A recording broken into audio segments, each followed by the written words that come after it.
لا تنسوا الإعجاب بالفيديو والاشتراك بالقناة وتفعيل الجرس.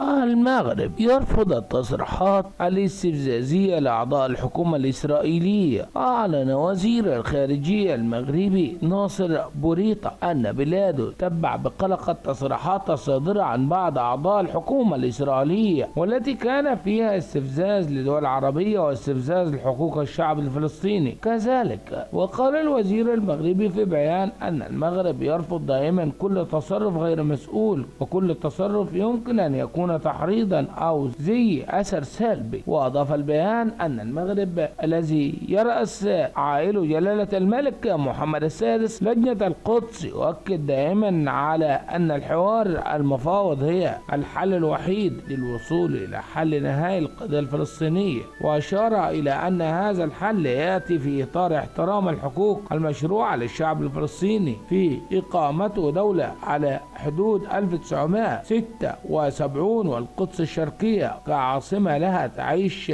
جانبا إلى جنب في هدوء وفي تعاون مع إسرائيل. واعتبر أن هذا الموقف ينطبق مع الشرعية الدولية ومبادرة السلام العربية وقرارات مجلس الأمن.